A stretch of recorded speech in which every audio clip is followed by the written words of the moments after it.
Apa sih yang tidak bisa dibeli sekarang ini? Subscriber, follower bisa dibeli, bahkan suara saat pilpres bisa dibeli. Tapi ada juga yang tidak bisa dibeli. Orang bisa membeli ide, tapi tidak bisa membeli realita. Idenya mungkin brilian, tapi belum tentu cocok dalam realita atau kenyataan. Itu yang terjadi dengan komunisme. Nah, gembong komunis ini menuliskan idenya dengan tulisan cakar ayam yang saya lihat di rumahnya di Jerman berikut ini. Halo teman-teman, welcome to my channel. Banyak orang berpikir komunis dibenci karena sifat antagonismenya, tapi sebetulnya ada hal yang lebih mendasar mengapa komunisme itu banyak dibenci di dunia dan mengapa komunisme sulit diterapkan dalam kenyataan. Sebabnya apa? Kita lihat dulu kota tempat kelahiran gembong komunis yang bernama Karl Marx ini. Ini adalah kota Trier, salah satu kota tertua di Jerman, kota kelahiran Karl Marx. Untuk menuju rumah Karl Marx, saya melewati gerbang tertua di Jerman yang ditetapkan oleh UNESCO sebagai warisan dunia.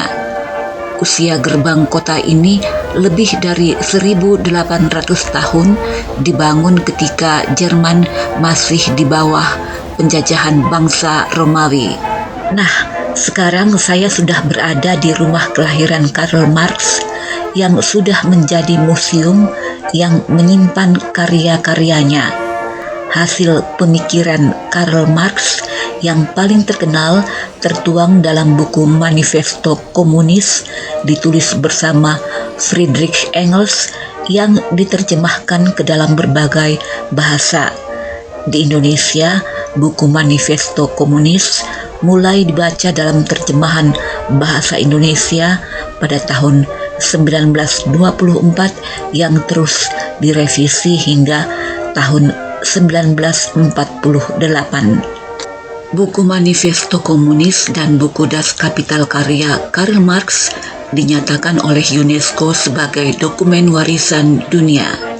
Sekarang ini jangan coba-coba bermain-main dengan komunisme di Indonesia yang dinyatakan terlarang sejak terjadinya peristiwa Gerakan 30 September 1965 yang oleh pemerintah Indonesia disebut sebagai pengkhianatan PKI. Komunisme di Indonesia dinyatakan bertentangan dengan dasar negara Indonesia, Pancasila. Di rumah kelahiran Karl Marx yang sudah menjadi museum ini dijelaskan bagaimana cara kerja Karl Marx. Marx bukan sekedar penulis, ia adalah pemikir dan analis yang mengolah pemikirannya dalam renungan-renungan. Di sela-sela penulisan karyanya, Marx merenung di kursi ini. Di sini diperlihatkan Marx banyak menuliskan pemikirannya dalam tulisan tangan yang sulit dibaca. Ia banyak menghabiskan waktunya di perpustakaan, membaca banyak buku, menyalin bagian-bagian penting, mencatat komentarnya atas bagian-bagian penting dari buku tersebut. Ia juga berkorespondensi dengan para pemikir, cendekiawan, kritikus untuk membuka pemikiran-pemikiran lain. Ia berkorespondensi bukan hanya dengan orang yang sepemikiran dengannya, juga dengan orang yang menentang pemikirannya. Paham komunisme kemudian menjadi paham yang banyak dibenci oleh negara-negara kapitalis karena mengancam kedudukan penguasa dan mengancam kedudukan pemilik modal yang menyokong penguasa. Tapi di negara-negara komunis sendiri, paham komunisme akhirnya menimbulkan perlawanan rakyat. Karena paham komunisme yang secara teoritis terlihat ideal ini, tapi pada prakteknya umumnya dijalankan oleh diktator yang memiliki kekuasaan mutlak atau kekuasaan absolut. Dan seperti dimanapun juga, Tidak perlu di negara komunis, manusia kalau diberi kekuasaan absolut, kekuasaan tanpa batas, sudah pasti korup.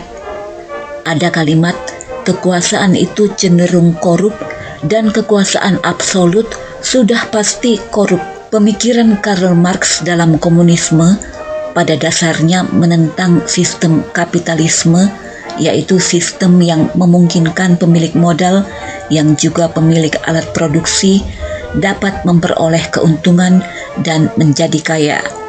Kenapa sistem kapitalis ini ditentang komunis? Karena kaum pemilik modal semakin kaya, sementara kelas pekerjanya tetap melarat. Komunisme menentang hak kepemilikan pribadi kaum pemilik modal karena dianggap menghisap kelas pekerja yang meskipun bekerja keras namun tetap miskin. Tidak boleh ada hak milik perorangan, kata komunisme. Di dalam negara hanya ada hak milik bersama. Setiap orang menerima jatah sesuai kebutuhannya dan ini akan diatur oleh negara. Begitu kata komunisme. Harapannya tidak ada lagi kelas yang menindas dan tertindas. Ini kedengaran ideal, tapi dalam kenyataannya tidak seindah teorinya. Sistem komunisme mengingkari sifat kodrati manusia yang memiliki keinginan-keinginan, cita-cita, ambisi pribadi.